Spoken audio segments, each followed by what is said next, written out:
Le fils égaré se mit donc à dire, jamais nul ne lui en avait parlé.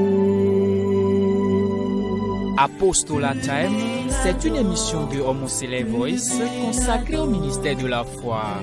Apostolat Time, c'est la parole de Dieu par un oint de Dieu pour le peuple de Dieu. Apostolat Time, c'est le salut. C'est le salut. Bien-aimés en Christ, amis téléspectateurs de Homocélé Voice, nous voici encore devant vous aujourd'hui où c'est le thème de la semaine intitulé Aider les indigents est une source de bénédiction. Aider les indigents est une source de bénédiction. Nous allons prier Jéhovah, Jésus-Christ, Saint-Michel, descends en ce moment, Amen. Afin de nous aider à pouvoir annoncer ta parole. Amen. Au nom puissant de Christ. Amen. Amen. Bien-aimés en Christ, le thème de la semaine est intitulé Aider les indigents est une source de bénédiction. Quand on parle d'aider, c'est venir au secours, c'est soutenir quelqu'un, venir assister quelqu'un. Alors, quand on parle des indigents, c'est quelqu'un qui manque même du minimum, qui est dans le besoin de nécessité pour vivre, pour survivre. C'est quelqu'un qui est peu fourni. Bien-aimé en Christ, on peut l'appeler un pauvre, un misérable. Alors, quand on parle de source de bénédiction, source, c'est la provenance. Une source, c'est la provenance. Alors, quand on parle de bénédiction, c'est une grâce que Dieu donne. Une grâce que Dieu donne. Quand on parle de misérable, quand on parle de pauvre, il faut d'abord comprendre que l'homme est né à la ressemblance de Dieu.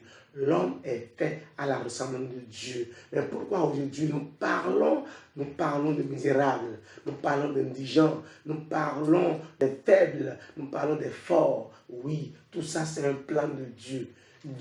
Pour Dieu, l'homme ne devrait même pas souffrir pour manger. L'homme, normalement, doit manger simplement. Parce que Dieu a cultivé le jardin d'Éden et il a mis l'homme dedans.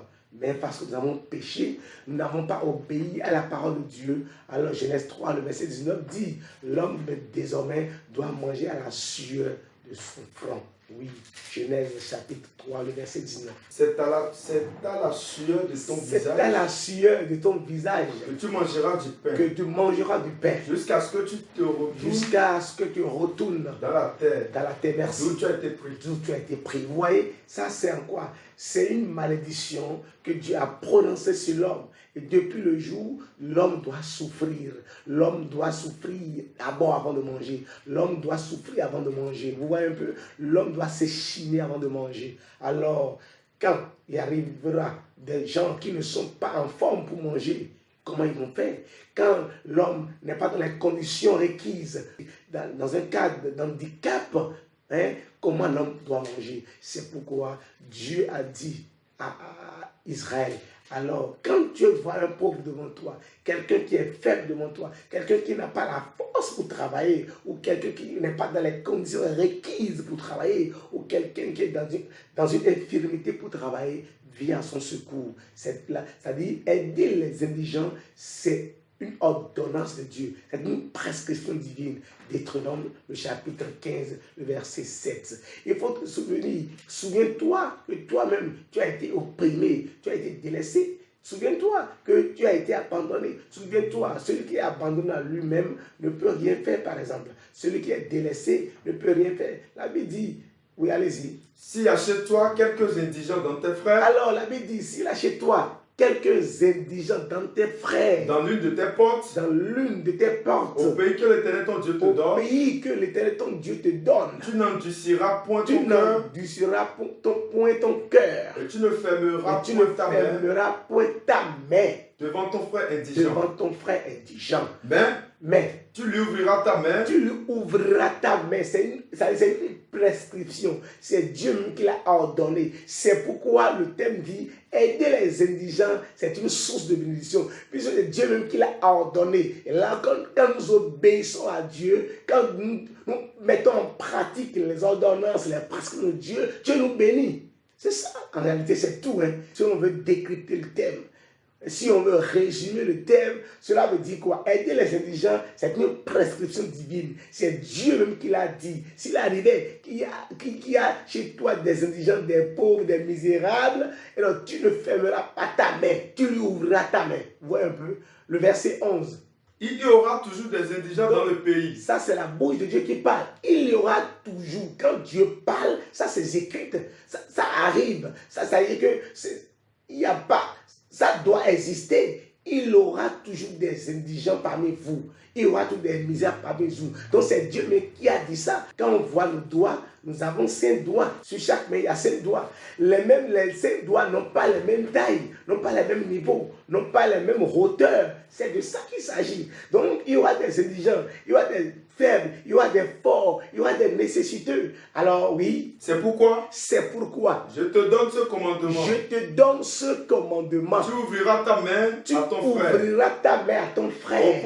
Aux pauvres. Et à l'indigent dans ton pays. Merci. Aux pauvres et à l'indigent dans ton pays. Bien-aimé en Christ, cela veut dire quoi? Cela veut dire que lorsque tu écoutes la parole de Dieu, tu le fais, Dieu te bénit. Puisque en réalité, c'est quoi? Comme Dieu a créé l'homme à son image, et il a créé la femme maintenant pour la continuité de son travail. C'est-à-dire du travail qu'il a engagé dans le jardin d'Éden. C'est-à-dire qu'il a engagé en réalité à la naissance, à la création de l'homme. L'homme, en réalité, Dieu l'a créé. Il a créé maintenant la femme à partir de l'homme. Et maintenant, il a donné maintenant l'autorité. Il a donné l'autorité à la femme, ou il a donné le quitus à la femme de continuer par procréer. De la même manière, il a donné maintenant le quitus à certaines personnes maintenant de continuer par donner de la nourriture aux gens. Puisque normalement, notre Père, puisque Dieu est notre Père, alors c'est Dieu qui normalement doit nous donner à manger. Parce qu'un Père doit donner à manger, doit satisfaire, d'accord, ses enfants. Un Père doit nourrir ses enfants. Oui, c'est la moindre des choses. Parce que la Bible dit quelque part, si vos pères vous donne à manger et que lorsque l'enfant demande du pain à son papa, il ne donne pas du caillou. Et lorsque l'enfant demande du poisson à son père, il ne donne pas un serpent. De la même manière, moi, Éternel, je ne peux jamais vous oublier. Lequel de vous donnera une pierre à son fils? Lequel de vous donnera une pierre à son fils? S'il lui demande du pain. S'il lui demande du pain. Ou s'il demande un poisson. S'il demande un poisson. Donnera-t-il un serpent? Si donc, méchant comme vous l'êtes, vous savez donner de bonnes choses à vos enfants. À combien plus forte raison, votre Père qui est dans les cieux donnera-t-il de bonnes choses à ceux qui lui demandent. Alléluia. Alors cela veut dire quoi? Quand le pauvre crie à Dieu, Dieu viendra à son secours. Mais Dieu ne descend jamais, il passe par quelqu'un. C'est de ça qu'il s'agit. Dieu ne descend jamais, il passe par quelqu'un.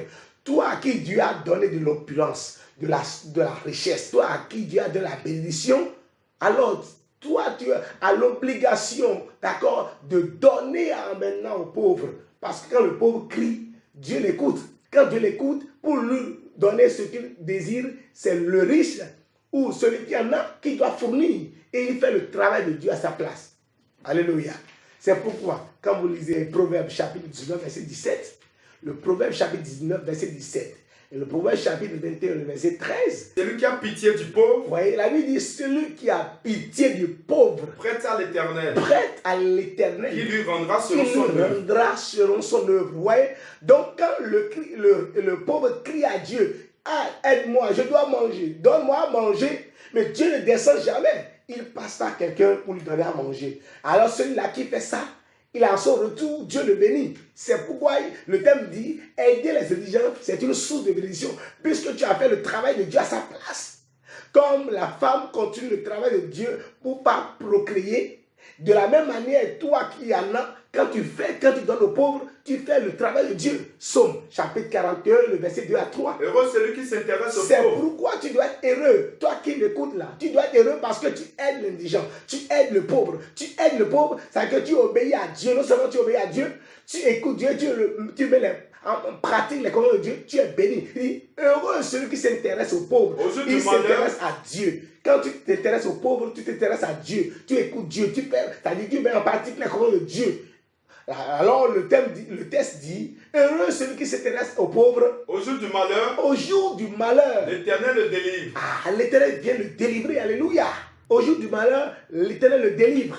L'Éternel le garde. L'Éternel le garde. Et lui conserve la vie. Et lui conserve la vie. C'est là la source de la bénédiction dont on parle. C'est ça en réalité. Il le sauve, il le garde. Et oui. Il est heureux sur la terre. Ah, c'est la bénédiction. Il est heureux sur la terre. Et tu ne le livres pas au bon plaisir de ses ennemis. Et l'Éternel ne le livre pas au bon plaisir de ses ennemis. Alléluia. Alléluia. C'est ça en réalité la source de la bénédiction. Bien-aimé en Christ. Le Proverbe chapitre 21, verset 13 dit quoi? Proverbe 21, verset 13. Celui qui ferme son oreille au cri du pauvre. Ferme son oreille au cri du pauvre, puisque le pauvre a crié vers Dieu. Il a crié, il a donné le secours de Dieu. Mais toi à qui Dieu a donné, tu fermes maintenant ton oreille au cri du pauvre. La Bible dit, il criera lui-même et n'aura point de réponse. Lorsque tu seras dans le problème, tu vas crier Dieu et tu n'auras point de réponse, puisque tu aurais fermé les yeux, tes oreilles au cri du pauvre. Toi-même, tu vas crier et Dieu ne t'écoutera pas. Tu vas crier, mais Dieu ne veut pas t'écouter. C'est pourquoi, qu'est-ce que Ecclésiaste a dit, Ecclésiaste 11, le verset 1er. Le roi Salomon est très intelligent. C'est pourquoi il dit, jette ton pain sur la face des eaux. Sur la face des eaux. Car avec le temps, tu le retrouveras. Tu le retrouveras. Donne-en une part. Donne-en une part. À 7. Et même à 8. Et même à 8. Car tu ne sais pas quel malheur. Tu ne sais pas quel malheur peut arriver sur la terre. Alors, au jour du malheur, Dieu te sauve. Tu ne sais pas quel malheur. Puisque tu as jeté, alors c'est des garde-fous pour toi. Ça devient des garde-fous, des balises pour toi. Contre le malheur. Lorsque le malheur vient, le malheur ne t'attrape pas. Le malheur ne t'attrape pas parce que tu aurais déjà donné. Alléluia. Alléluia. C'est ça en réalité, bien-aimé en Christ. Nous devons donner. Alors quand on parle de donner aux pauvres, ce n'est pas seulement l'argent. Non, de donner aux pauvres, ce n'est pas l'argent. La connaissance que tu as, quand tu transmets la connaissance, tu as donné à quelqu'un. Quand tu as la connaissance peut-être, tu as la science de la musique, la connaissance de la musique, et quand tu apprends quelqu'un, cela veut dire que tu l'as donné. Alors, puisque l'autre qui n'a pas la connaissance de la musique, par exemple, il est infirme, c'est un handicapé de la musique, par exemple. C'est un handicapé spirituel. Il a besoin de la parole de Dieu. Et tu lui donnes la parole de Dieu. C'est-à-dire que tu l'as aidé sur le plan de la parole de Dieu.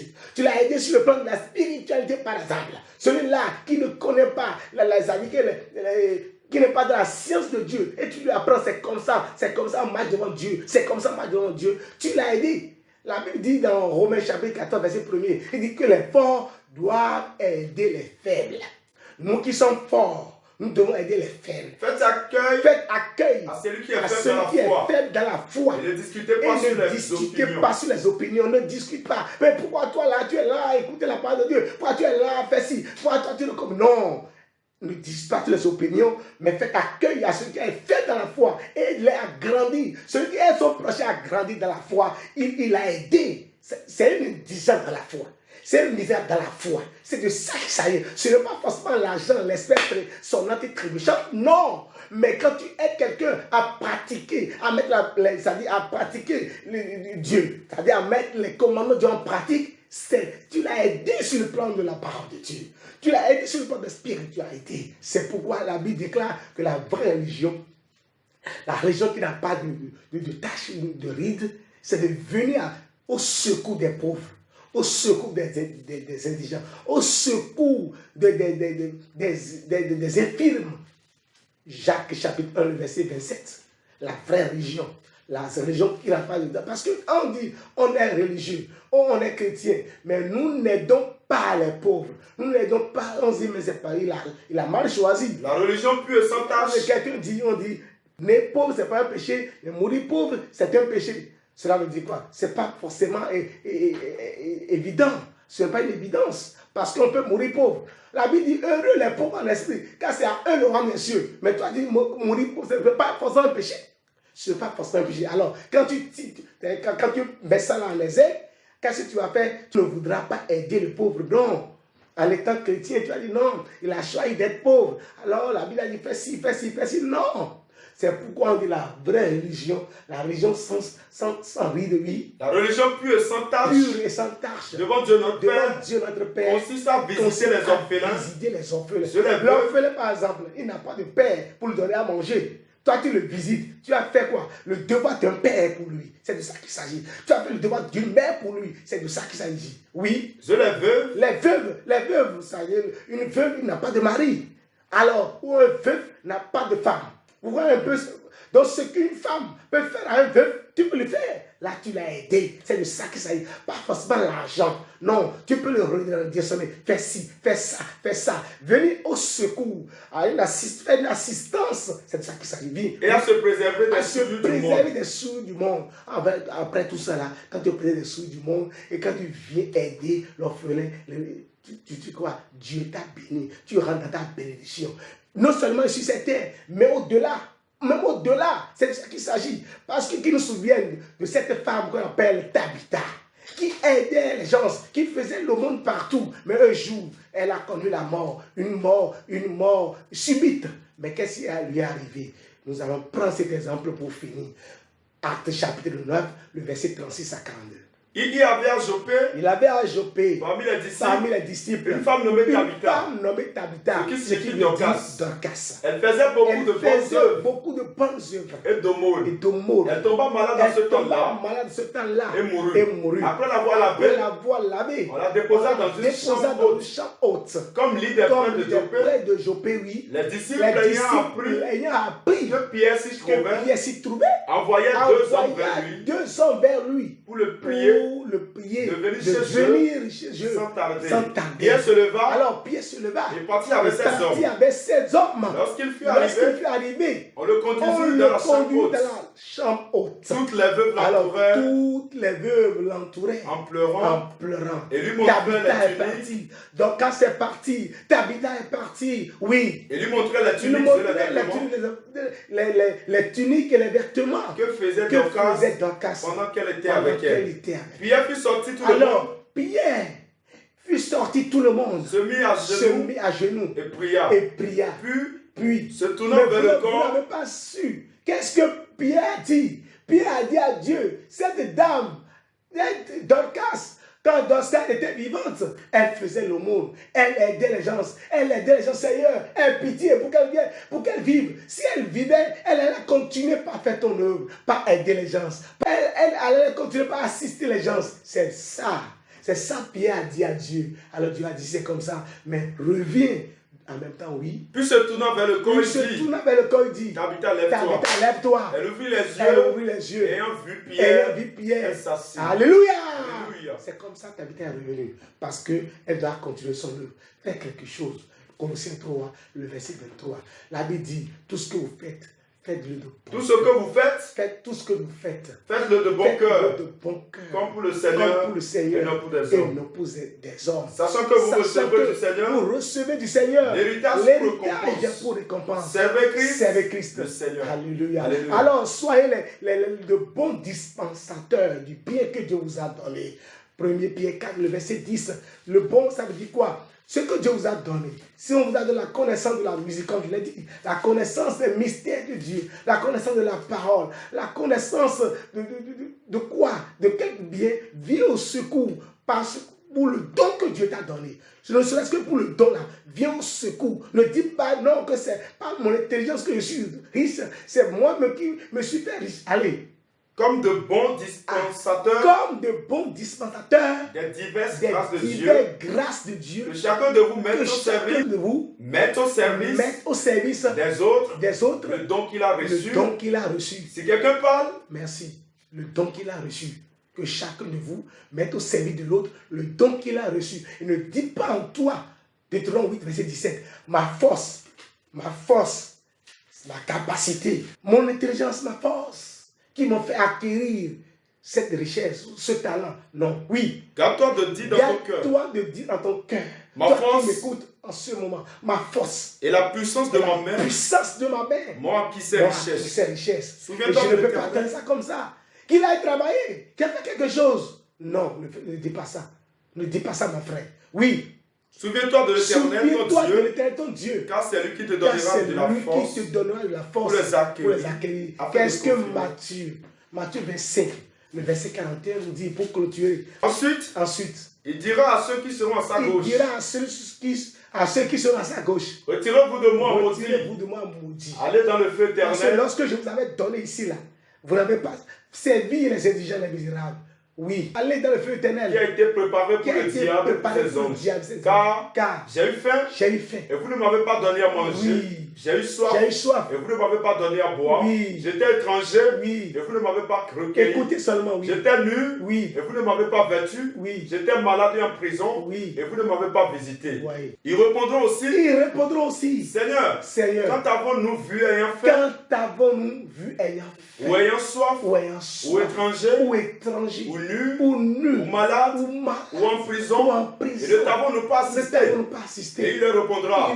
Je vous le dis en vérité. Toutes les fois que vous n'avez pas fait ces choses à l'un de ces plus petits, c'est à moi que vous ne les avez pas faites. Et ceux-ci iront au châtiment éternel, mais les justes à la vie éternelle. Bien-aimé en Christ, nous avons le choix devant nous. Que Dieu nous réussisse.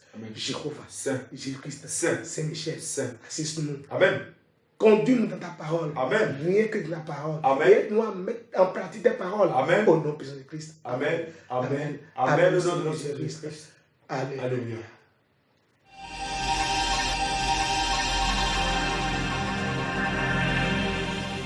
Le fils égaré se mit donc à dire, jamais nul ne lui en avait parlé. Apostolat Time, c'est une émission de Homoselect Voice consacrée au ministère de la foi. Apostolat Time, c'est la parole de Dieu par un oint de Dieu pour le peuple de Dieu. Apostolat Time, c'est le salut.